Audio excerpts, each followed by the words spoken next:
guys think dolphins are smarter than whales, or are whales smarter than dolphins? Whales are smarter than dolphins. I think For so. sure. Yeah. I mean, they're bigger. Their brain's bigger. Yeah. Does that always mean? I mean, whales have never been on TV shows, I don't think, like as a talking character. They've never been able to talk. So they're not as Like a So talented. you're in my saying book. dolphins are smarter? I don't know. Maybe whales just don't like people as much as dolphins. They might be more antisocial. I don't know. Yeah. I don't know. It's They- have you guys ever gone to any of those, like, did you guys ever go to any of those, like, SeaWorld type things? Yeah, No. I have. Yeah, I went whenever I was a kid. It was fun. I don't know. You don't realize what's going on there when you're a Yeah, kid. you're a No. kid. You think it's all You know? fun. You think the animals Yeah. are like they like being in the zoo. And it's like, Yeah. it's a prison. Look It's at a them. They get to animal. play Yeah, with the ball, dude. Yeah, all day they just get to sit and eat. But yeah, they're sad. do tricks and stuff that I'm sure they give a shit about. Yeah, dude. We brought this up because I've been listening to this podcast. Serial is a podcast I've listened to like every time they've come out with a new series, basically. And they came out with one on Keiko, which is the killer whale that played Free Willy in Free Willy. And he was from a Mexican amusement park. And they picked him for the movie because he was like a sickly whale. You know, like, and because this amusement park they didn't even have him in like saltwater or anything. Or like fresh water. They had him in like, with just like water that they put some salt in, basically. You know what they say about the water in Mexico. Yeah, right. He probably had Montezuma's probably shitting all over the place all the time. It's disgusting. Dude, it was the reason why I brought it up though is because it's like there was some stuff that I thought was funny about it with it. Like so basically like the whole story is that they use this whale in this movie, and then everybody found out after the movie came out that this whale that they loved in this movie was in these terrible conditions in this amusement park in Mexico. And like kids from all over the world started like raising hell about it, like sending in letters to the Warner Brothers and shit, and like raising money for it, and like all kinds of shit. And ended up being like a guy who started the Saves the Whale program.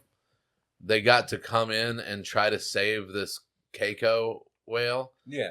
And so they had to like transfer it from Mexico to Oregon to this like huge it's like the tank they transferred him to in Oregon was like double the size of it, and it was like an actual like ocean tank where it was like a lot able to get healthier and stronger and shit. And they had to, the fucked up part about it was that I thought was kind of funny was they had to transition the whale from dead frozen fish to live fish. And because they wanted to eventually release it into the wild, so they had to like teach it to hunt live fish. And to do this transition, they would take live fish and they would bang them on the ground to stun the fish and then throw it in its mouth. And so it was like kind of alive, you know? So like work its way up? Yeah, but I'm sitting there thinking like, this is all these like animal cruelty people like trying to save this whale. I'm like, why is this whale's life like so much more important than these fish that you're just banging on the ground and fucking you're cruel, torturing these fish, dude? You would think like that doesn't seem very humane. No, they were gonna die either way. But could you imagine being that fish and getting like you just like banged into the ground and you can't move? And you're like, that fucking hurt. And then you're just like, holy shit, is that a whale's mouth? You know, like, and then you're dead. The worst part is you see the animal rights guy. That's the last thing you see is the animal rights guy. You're like, he's not going to steer me wrong. Like, he cares about the wildlife. Yeah. And then they end up like after the whale gets healthy, they end up like transferring it to Iceland where they think it's like original pod came from or whatever, because that's like the best chance they have of it joining a pod of orcas is to like put it in its old environment. Yeah. But it's like it's never known that. So it's just been in captivity basically its entire life. Yeah. And they just have it in this like cove in Iceland with like a wall that they can take up and down. And they just like they open the wall and it just sits there like I'm not fucking going out there. Why You know, like why? Isn't that what the movie Free Willy is about? Them like rescuing like a whale from SeaWorld or something. They don't do that like transfer thing though. I'm pretty sure they just let it go. It jumps over the cove wall. Yeah, like, Joshua Jackson like coerces it into jumping over the wall. I think that's how it ends. Yeah, but it's not like Free Willy's about. Yeah, but it's not like a fucking like a big like $1 billion effort to fucking take this whale out of captivity and release it back into the wild. Yeah, Free Willy is like absolutely not possible. Like you can't. That's the lesson from that Keiko. whale would die immediately. Yeah, because isn't it like some kid and his dad and stuff, and they like yeah, it's like a backyard effort. No, you need a lot of money and resources to like. Yeah, dude, you have to train the whale to be a wild whale. You can't just release it into like the a wild. Helicopter to move it and shit. Like, yeah, they had to have all that shit, and it's just crazy to think. Like I used to love that movie. It was a huge movie. I mean, I don't know. Michael Jackson's Free Willy song was like crazy big. Like I knew a girl that I bartended with that was like her favorite. She used to play it at the bar all the time. It was super fucking never even heard of that song. I forget what it was. It was maybe like it wasn't Heal the World, but it was something like that. It was one of those songs, like a ballad that Michael Jackson sang for the killer whale. No, but that'd be good. Yeah, beat it. No, but I don't know. Fish, yeah. I just feel like listening to that shit. Like I think back about when I was a kid and would go to that shit and like think it was like the coolest thing ever, and I had no idea how cruel it was to like have those animals there. Like it doesn't help. The whales always look like they're smiling. You know, like whenever you see them, you're like, see, look how happy they look. And, and the dolphins are always like, they're doing tricks. You're like, oh, do they like performing? Drowning some aquatic trainer. Like, see, look how much fun they're having. Well, see, that's my whole problem with the whole thing is that like he did like performing, you know, and like he did like people. Like he liked to like hang out and swim with people. He liked to get belly rubs and shit and all that stuff. But like they were like, no, you know, like you can't you can't like that. You have to like what whales how do you know like the whale liked it? I mean, it was pretty obvious. He was like, he just knew it because he just did it because he knew he'd get food. His tail was wagging, you know. Yeah, he probably wanted to be with other whales. So. Well, I mean, they had the fucking gate open and it didn't run like it would. After a certain time, it's not gonna. You can't release it back into a cat. Yeah, well, the thing that fucked it over in the end was that it did join a pod at some point in time, but it got lost and couldn't find the pod again because it heard a boat. And so when it heard the boat, he started going towards the boat because that's what he was used to. Imagine the terrified Icelandic fisherman getting chased by the fucking whale. Dude. Because they took it. That actually happened. They took it. So they because they would take him out to like do practice runs with the boat next to him. Yeah. And so when it finally got with a pod and then it saw a boat, it just took off and it got lost and it traveled. This Keiko whale traveled like a crazy path. Like it was like thousands of miles that this whale traveled in like a very small amount of time. And it ended up like just like swimming alongside somebody's fishing boat, basically. And the guy was like, yeah, I thought it was weird. You know, he's like that he wasn't trying to like mess with the boat or anything. He was just swimming beside us and kept like kept like coming out of the water and looking at us. Like he kept doing this dance. It was really weird. I rubbed his belly. Like, could you imagine that shit, dude? You're just fucking out there fishing, and a killer whale just starts playing with you. All the other guys on the boat are like, Greg over there's the goddamn whale whisperer. I don't know how he's doing this. Oh man, former circus whale.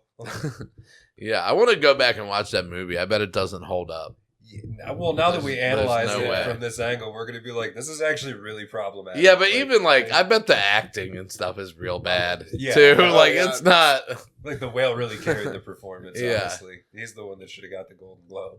I mean, and if you go back and watch Mighty Ducks, Joshua Jackson wasn't real good in that either. So it's they're all child actors that didn't like amount to anything. Like, yeah, nobody from like the Mighty Ducks like broke out except for him. I mean, who? Joshua Jackson? Yeah. What's he in? I mean, he was in Dawson's Creek, and then he was in Skull and Bones, and then he had a really good show on Fox called Fringe. Did you ever watch that? No, I've heard of it. Dude, it was good. That's like not like super breaking. I guess he's consistent. No, but he's been like consistently working. Oh, I guess isn't Kenan Thompson in Mighty Ducks? The second one. The second. I don't think he's in the first one. Yeah, it's a different. They switched black kids for the second one. Oh yeah, no, I'm thinking of the fat kid. Dude, that's how they did it in the 90s. That is exactly what they did. Yeah. No, because the original fat kid, he's like on Cameo because he's all skinny and he was like addicted to meth. Goldberg. Yeah. And he's talking about like this is how I got sober story. Yeah, those like mugshots of the dude that played Goldberg are crazy, dude. It's insane. Yeah, not so Mighty Ducks. Yeah, no. Have you never saw those? No. Oh, dude, I wasn't huge into Mighty Ducks. I've seen it, but like I didn't. No, but it was like it's not my favorite. When he got arrested, movie. It was like all over the internet, though. It was because it was like fat kid from Mighty Ducks, just looking like a straight up meth head. And everybody was sad. They're like, "I love that movie." Yeah, there's a lot of movies like that. There's a lot of mugshots stem from child actors, for sure. So yeah, I was in Harrisburg, PA this weekend. Big city at the Comedy Zone. No, but I did not realize that it is such like a good central base. It could be a good central base for comedy because you have so many cities so close to you. Like it's not that far from New York, is it? No, so it's 3.5 hours from New York. It's 2.5 hours from Philly. You have a club in Harrisburg. You have a club in Hershey. You have Pittsburgh 3.5 hours away. You have Baltimore an hour and 15 minutes away. So it's like you have like 4 major cities within 3.5 hours of you, and I mean one of them's the biggest. How far is it from here? 5. Oh, okay. Yeah.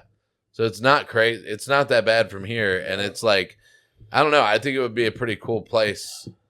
I would never move there, but it's just a nice pass through. Yeah, I'm just surprised that more, like obviously Shane Gillis came out of that area, like he started at that club, like the Comedy Zone, but I'm just surprised that more comics don't come out of that area with it being surrounded by so many good comedy scenes. Especially if they have a club there. I mean, is there a local scene in Harrisburg? Yeah. Did you meet any like local comics? No, because they had like the host was a local. Of course. But they have like too many locals that come hang out. They came and hang. This is what the guy told me last night, that they had too many locals that would come hang out at the club, and they would just be like loud in the back.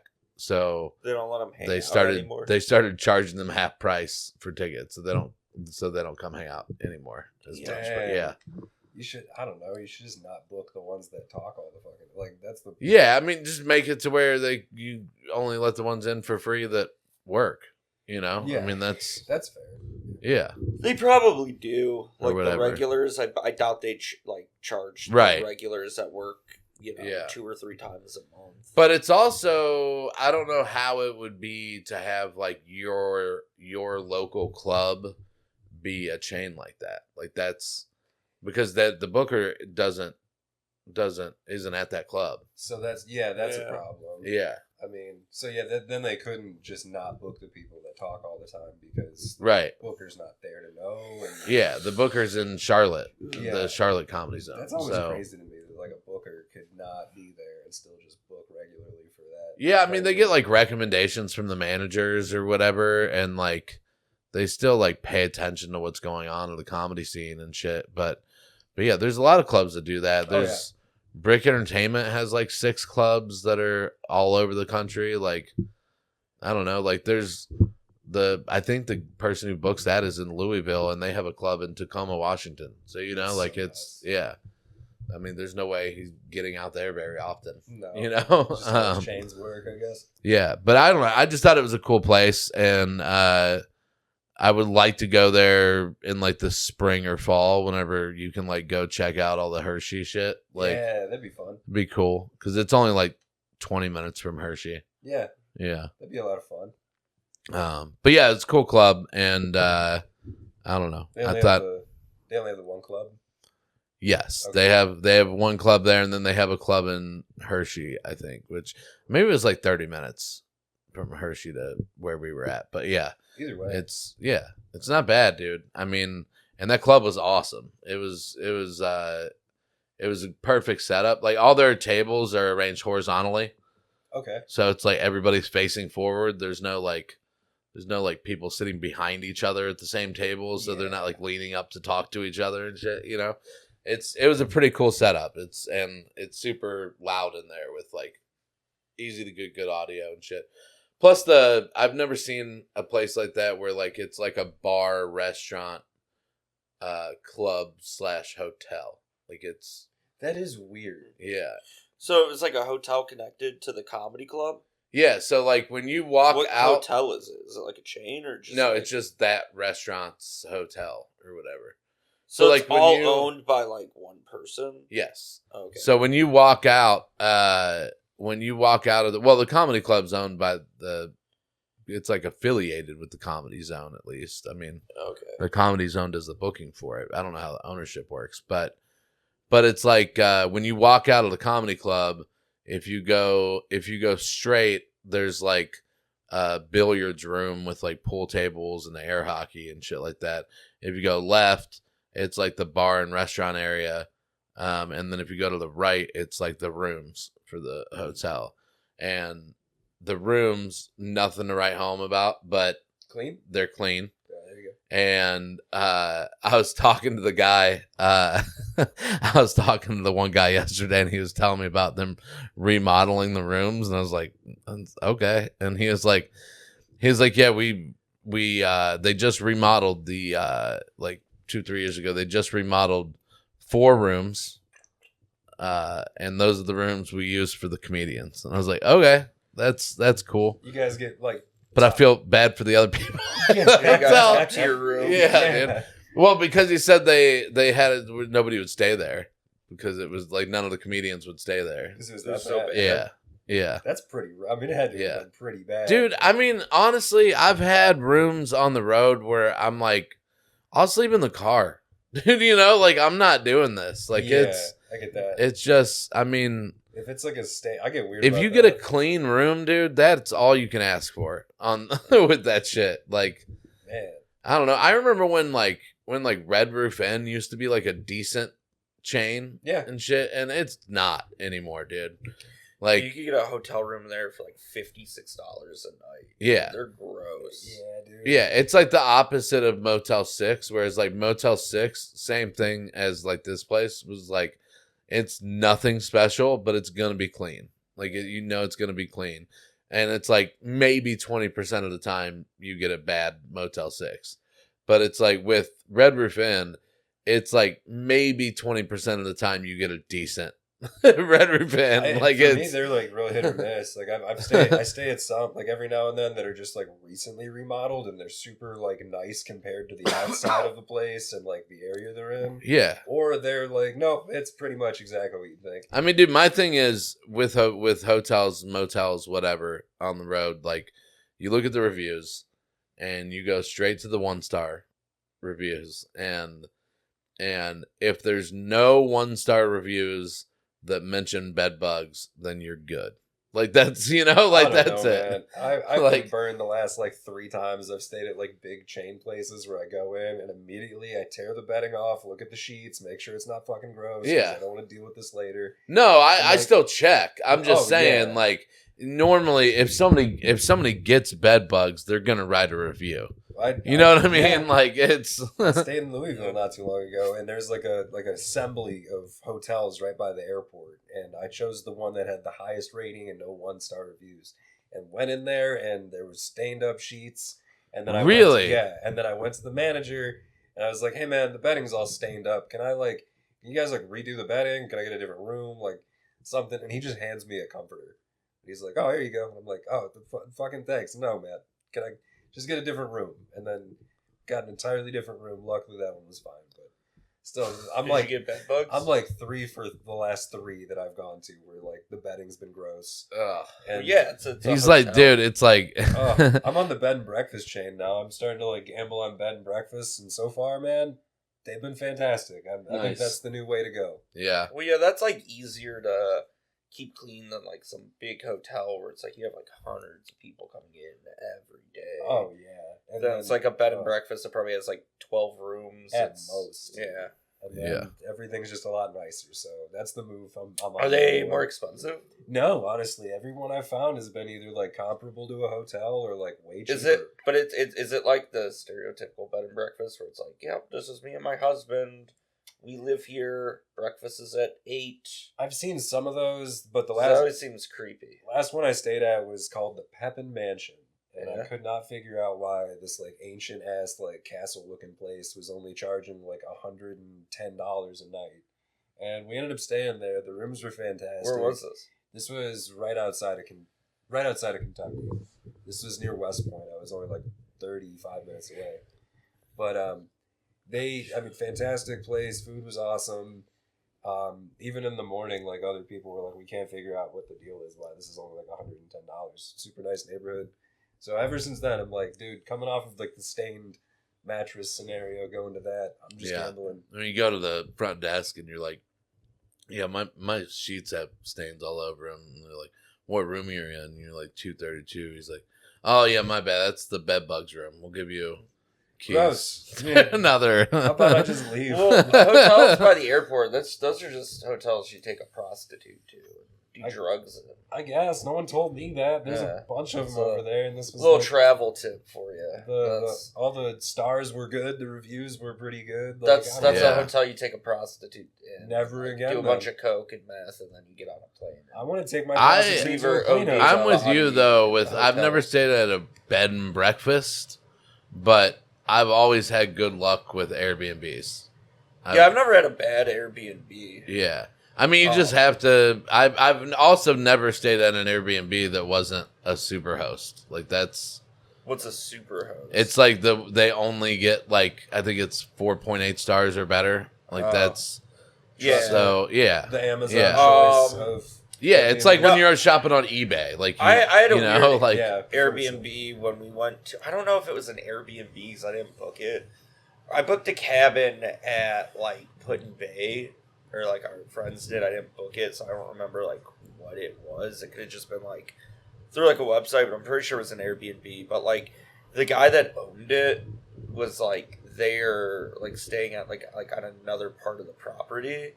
And so he got really mad at us one night because we were like up until like 5 a.m. being loud and drunk. But I was like, dude, you know what you're signing up for. Like, why are you Right. pissed? Like, it's Put-in-Bay. It's the summertime. You know you rent this out to like 24, 25-year-olds that are going to get yeah. drunk. It's the party season. Like, fuck, like leave us alone. I hate when you have like an Airbnb and then like the owner's like, oh yeah, I'm staying at the floor above. And it's like, oh, you're in our Oh my fucking- god, feels dude! like teachers So like so business. the place that me and Nicole got in Minneapolis, I knew that she lived above. What I didn't know is that there was no.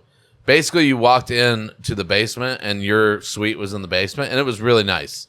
But Yeah. there was no door to like. There was just a curtain that went to her kitchen. Basically, like up into the main house.